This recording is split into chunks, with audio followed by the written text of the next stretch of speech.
सबसे पहले जो सुरक्षाकर्मी, जो जवान अफसर 13 दिसंबर को संसद की सुरक्षा के लिए शहीद हुए, उनके प्रति मैं श्रद्धांजलि व्यक्त करना चाहती हूँ। महोदय, हजारों साल पुरानी हमारी देश की धर्म की एक पुरानी परंपरा रही है। ये परंपरा संवाद, चर्चा की रही है। एक गौरवशाली परंपरा है जो दर्शन ग्रंथों में, वेदों में, उपनिषदों में दिखती है। वाद विवाद और संवाद की हमारी पुरानी संस्कृति है। अलग अलग धर्मों में भी, इस्लाम में, सूफियों में, बौद्ध धर्म में, जैन धर्म में, सिख धर्म में भी ये वाद संवाद, ये चर्चा बहस, इसकी संस्कृति रही है। इसी परंपरा से उभरा हमारा स्वतंत्रता संग्राम। हमारा स्वतंत्रता संग्राम विश्व में एक अनोखा संग्राम था, एक अनोखी लड़ाई थी जो अहिंसा और सत्य पर आधारित थी। ये वाद संवाद की जो परंपरा है, इसको इस संग्राम ने आगे कैसे बढ़ाया? क्योंकि ये जो संग्राम था, ये जो लड़ाई थी हमारी आज़ादी के लिए, एक बेहद लोकतांत्रिक लड़ाई थी। इसमें देश के किसान, देश के जवान, देश के मजदूर, देश के अधिवक्ता, देश के बुद्धिजीवी, चाहे किसी भी जाति के हो, चाहे किसी भी धर्म के हों, चाहे किसी भी भाषा को बोलते हों, सब इस स्वतंत्रता संग्राम में शामिल हुए। सब ने हमारे देश की आज़ादी की लड़ाई लड़ी।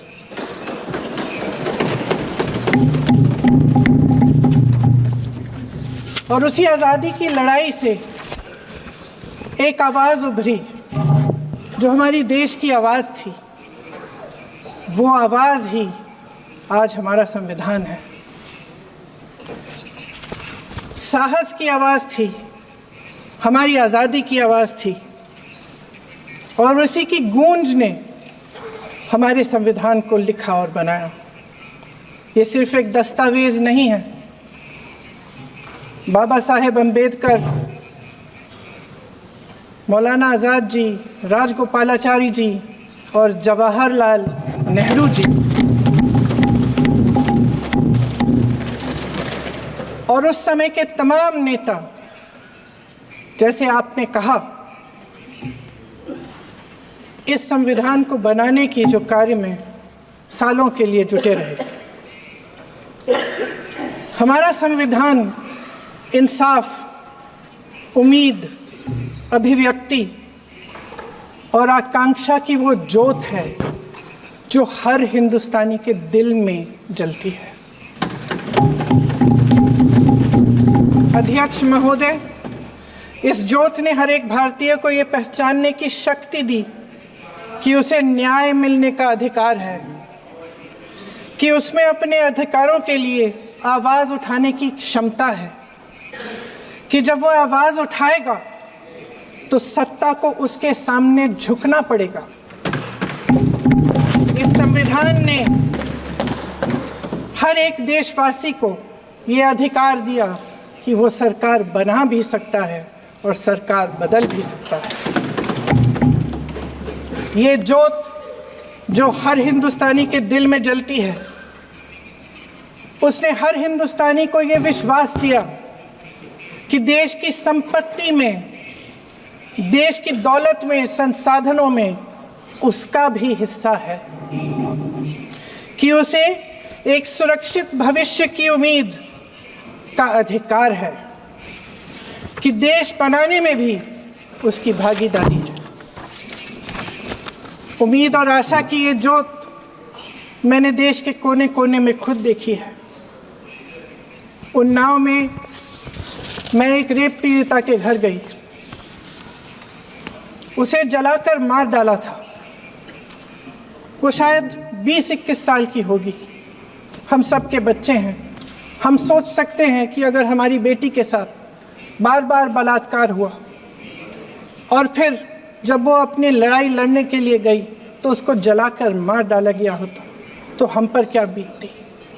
मैं उस बच्ची के पिता से मिली,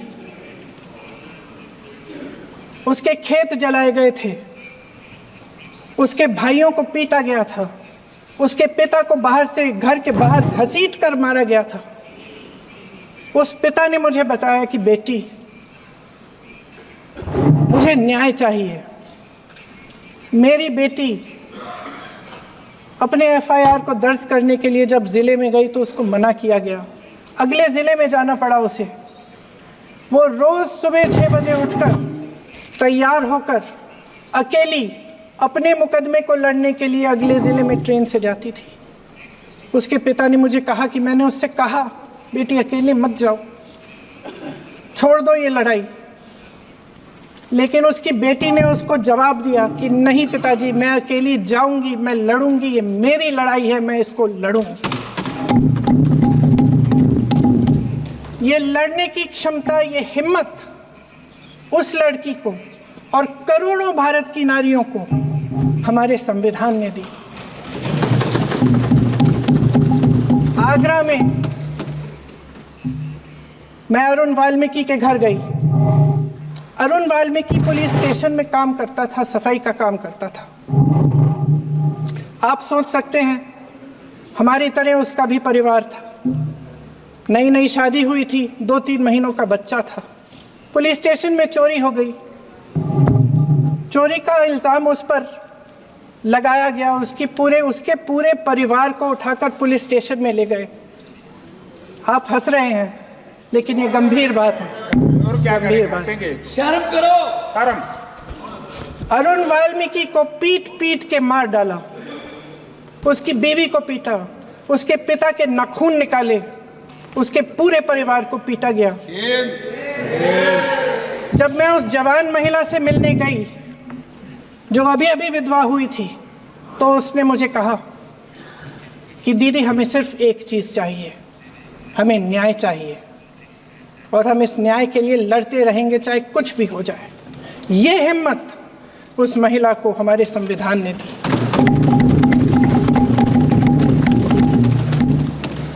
संभल के कुछ लोग आए थे हमसे मिलने जो मृतकों के परिवार के सदस्य थे।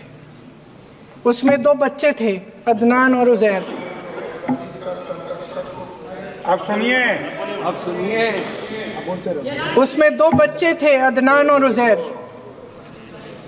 एक बच्चा मेरे बच्चे की उम्र का है, दूसरा उससे छोटा 17 साल का है।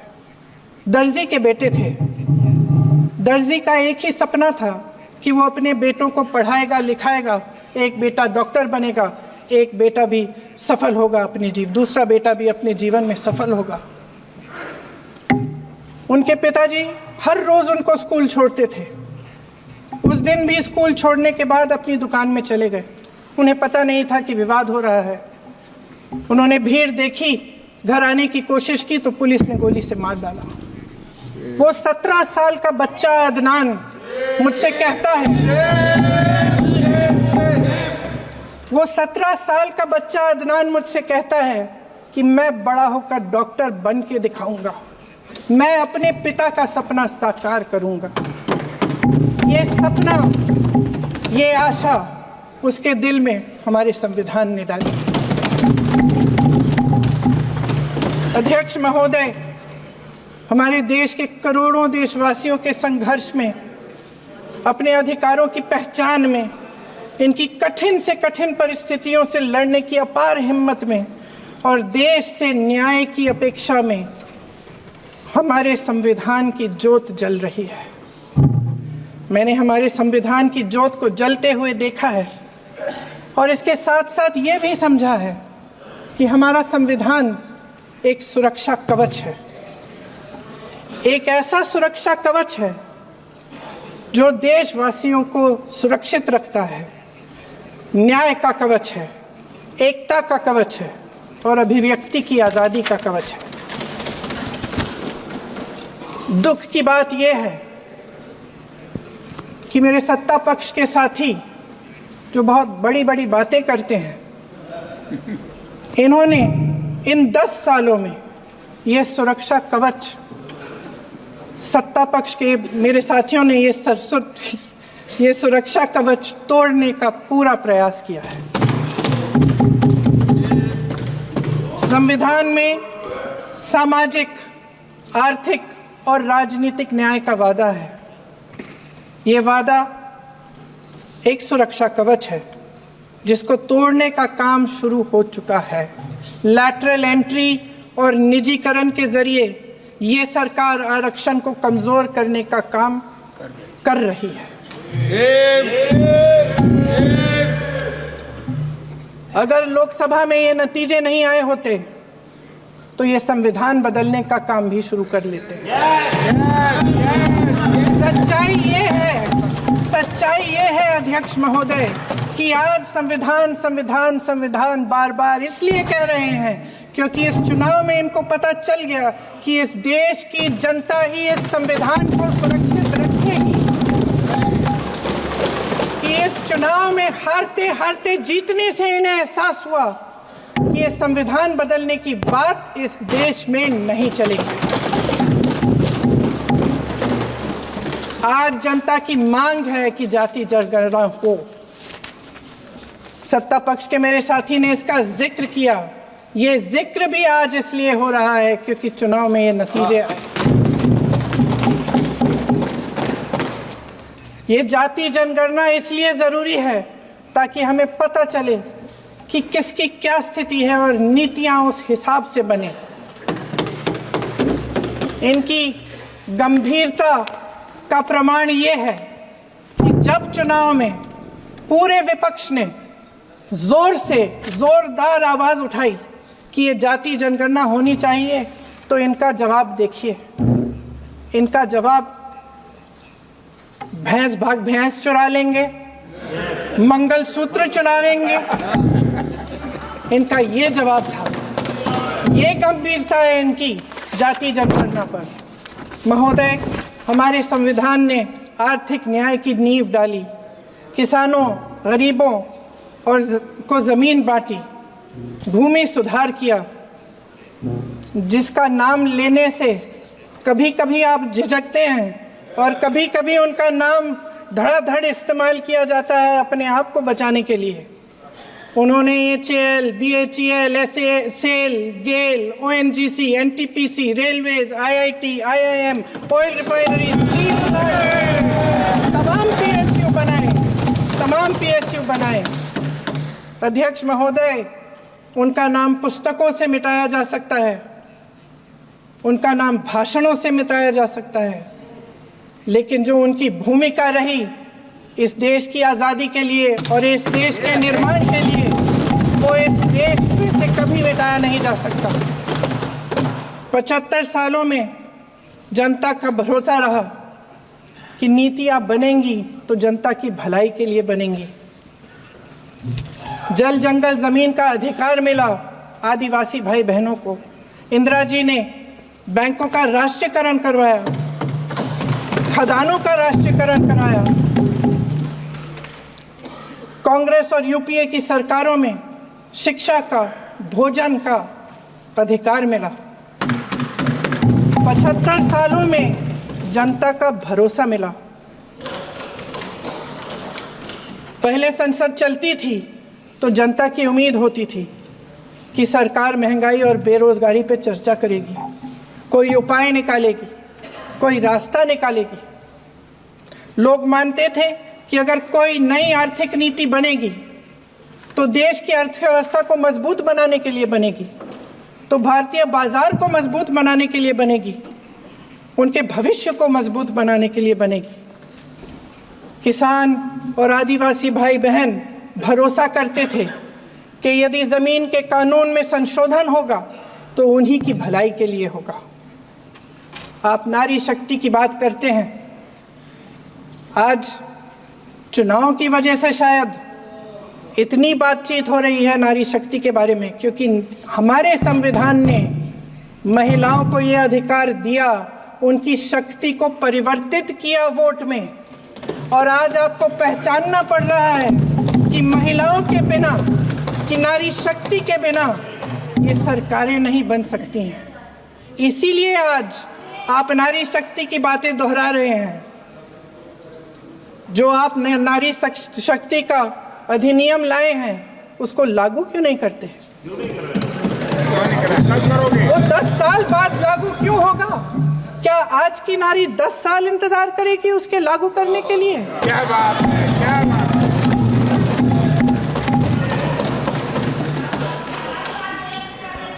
आज संसद में बैठे हुए सत्ता पक्ष के मेरे साथी ज्यादा से ज्यादा अतीत की बातें करते हैं।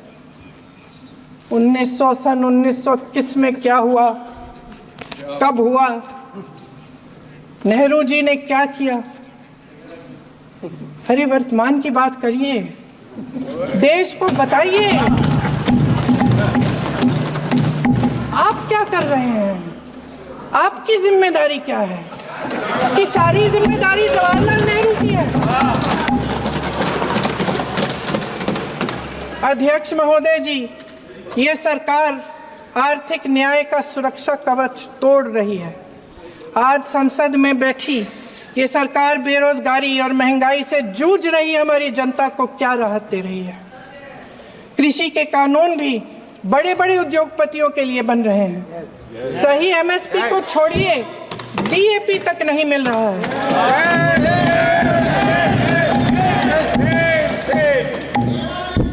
वायनाड से लेकर ललितपुर तक इस देश का किसान रो रहा है। आपदा आती है तो उसको कोई राहत नहीं मिलती। भगवान भरोसे है आज इस देश का किसान, उसको छोड़ दिया गया है।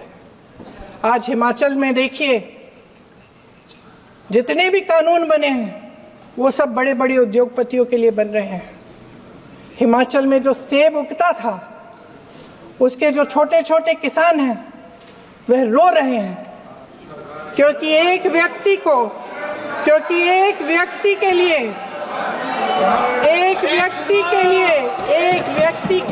सब कुछ बदला जा रहा है। सुनने की हिम्मत रखो।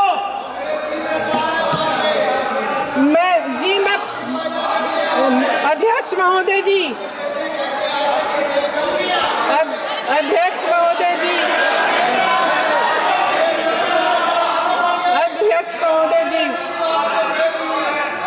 महोदय जी, अडानी जी को सारे कोल्ड स्टोरेज प्रदेश की सरकार ने नहीं दिए।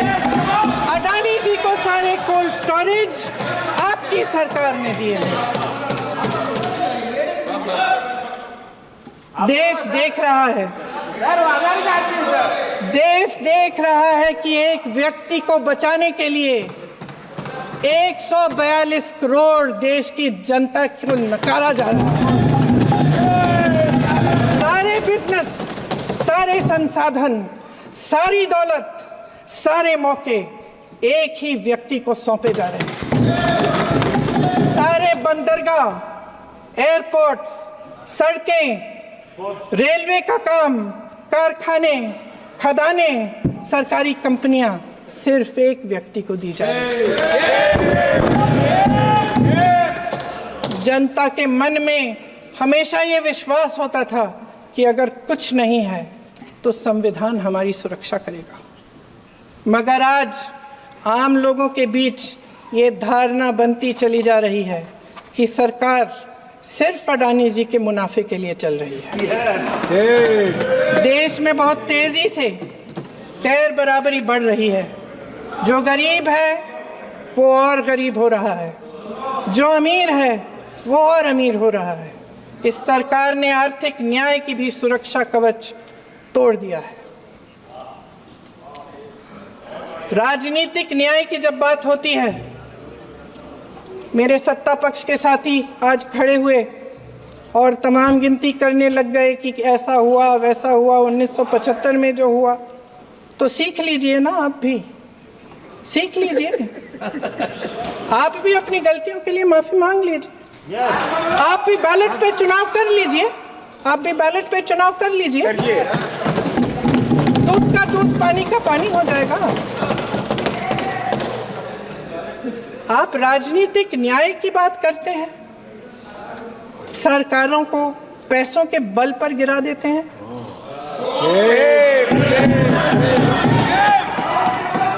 मेरा आग्रह है कि अपन संविधान में सकारात्मक बोले।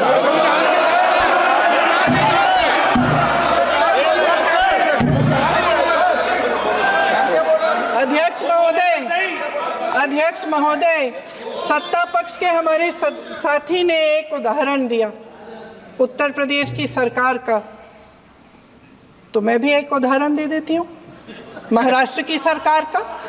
मैं भी एक उदाहरण दे देती हूँ हिमाचल की सरकार को तोड़ने की कोशिश किसने की, पैसों के बल पे की, गोवा की सरकार। तमाम उदाहरण राजस्थान की। क्या ये सरकारें जनता ने नहीं चुनी थी? क्या संविधान इन पर लागू नहीं था? पूरी देश की जनता जानती है कि इनका हंसती है, जानती है कि इनके यहाँ तो वॉशिंग मशीन है।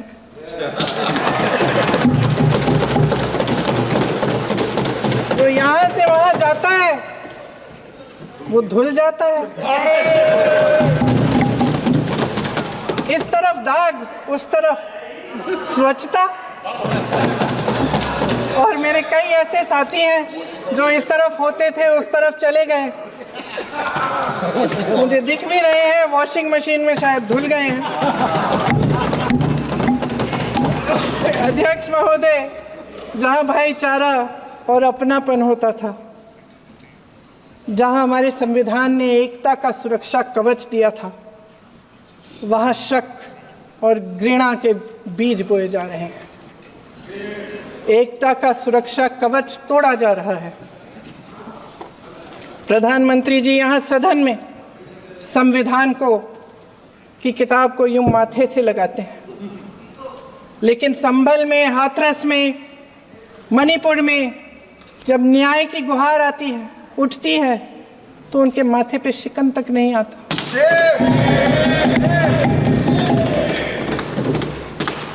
शायद समझ नहीं पाए हैं कि भारत का संविधान संघ का विधान नहीं है।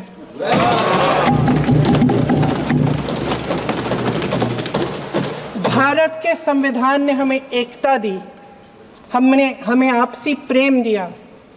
उस मोहब्बत की दुकान जिस पर आपको हंसी आती है, उसके साथ करोड़ों देशवासी चले। करोड़ों देशवासियों के दिल में एक दूसरे के लिए प्रेम है, घृणा नहीं है।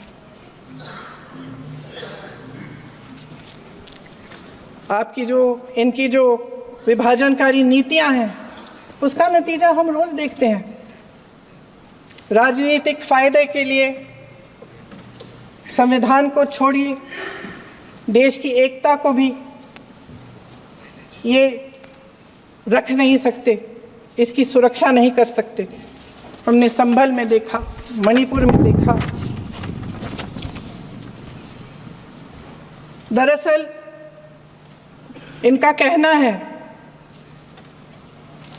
कि अलग अलग इस देश के अलग अलग हिस्से हैं। कैमरा।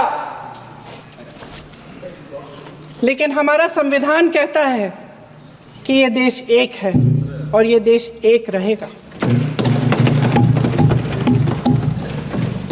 जहां खुला विवाद होता था, अभिव्यक्ति का सुरक्षा कवच होता था, इन्होंने भय का माहौल पैदा किया है। सत्ता पक्ष के मेरे साथी अक्सर 75 सालों की बात करते हैं, लेकिन इन 75 सालों में ये उम्मीद, आशा, ये अभिव्यक्ति की ज्योति कभी थमी नहीं, कभी बुझी नहीं। इस देश की जनता ने खुलकर आलोचना की, निडर होकर धरने किए, प्रदर्शन किए। जब जब जनता नाराज हुई, तब तब सत्ता को ललकारा, उसे चेतावनी दी, बड़े से बड़े नेताओं को कटघरे में खड़ा किया, उनसे जवाब मांगा, न्याय मांगा। इस देश के छोटे छोटे से नुक्कड़ की दुकानों में, चाय की दुकानों में, इस देश के घरों में, गलियों में, मोहल्लों में, अखबारों में, प्रकाशन घरों में, न्यायपालिकाओं में चर्चा कभी बंद नहीं हुई। लेकिन आज ये माहौल नहीं है। आज जनता को सच बोलने से डराया जाता है, धमकाया जाता है। पत्रकार हो या विपक्ष का नेता हो या किसी यूनिवर्सिटी का प्रोफेसर हो, छात्र संघ हो या कर्मचारियों का संगठन हो, सबका मुंह बंद कराया जाता है। किसी पे ईडी, किसी पे सीबीआई, किसी पे इनकम टैक्स, फर्जी मुकदमे लगवाए जाते हैं, जेल में डाल दिया जाता है। विपक्षी नेताओं को जेल में डाल दिया जाता है, उनको सताया जाता है। किसी को नहीं छोड़ा इस सरकार ने।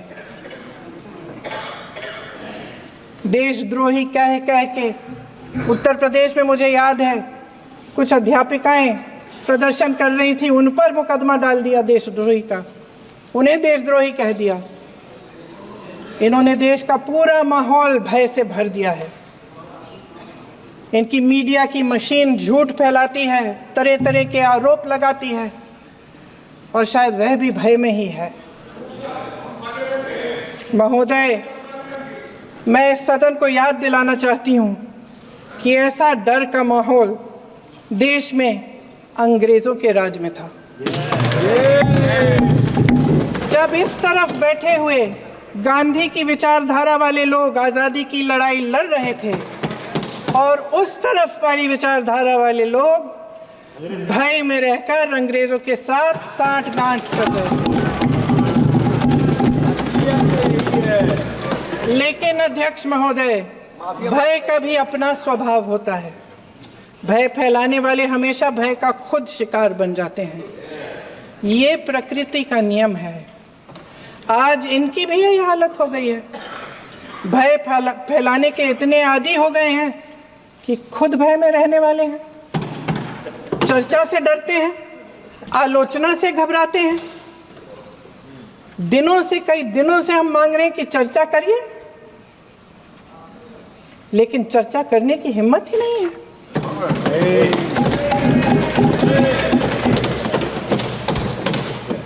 एक कहानी होती थी अध्यक्ष महोदय, शायद बचपन में आपने भी सुनी होगी। राजा भेष बदलकर बाजार में आलोचना सुनने जाता था।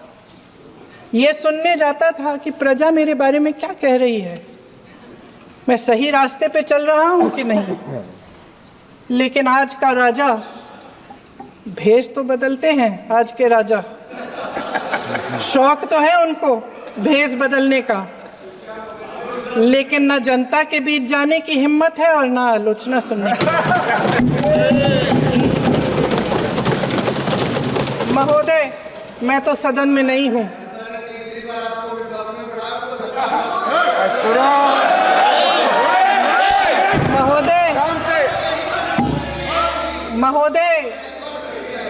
महोदय, जनता में बहुत विवेक है, ये सही है।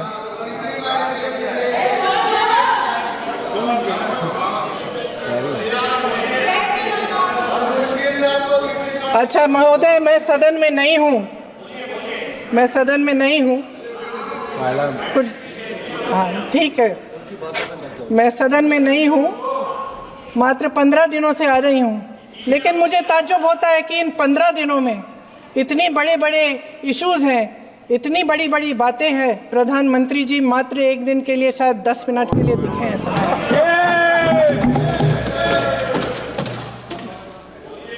बात यह है अध्यक्ष महोदय जी कि ये देश भय से नहीं, साहस और संघर्ष से बना है। इसको बनाने वाले देश के किसान, जवान, देश के करोड़ों मजदूर और गरीब जनता है। संविधान इनको साहस देता है।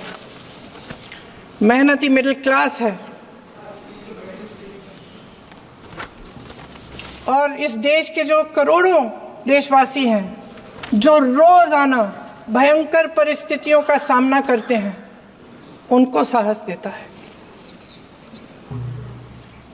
वायनाड में जो आपदा आई, उसमें एक छोटा लड़का था 17 साल का।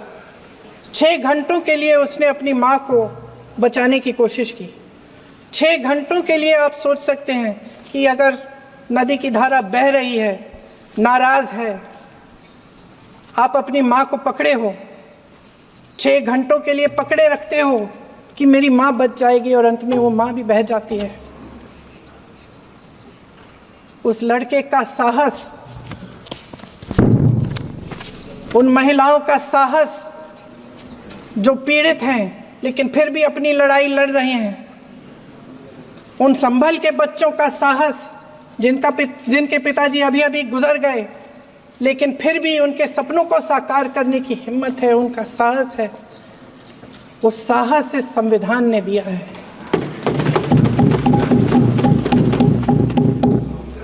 वो आत्मविश्वास इस संविधान ने दिया है। ये देश भय से नहीं चल सकता, ये देश साहस से ही चलेगा।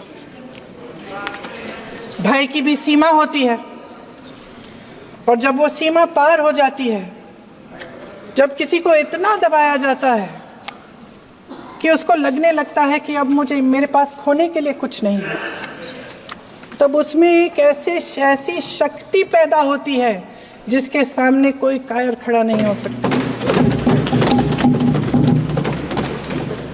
ये देश कायरों के हाथों में ज़्यादा देर तक कभी नहीं रहा है। ये देश उठेगा, ये देश लड़ेगा, सत्य मांगेगा, सत्यमेव जयते।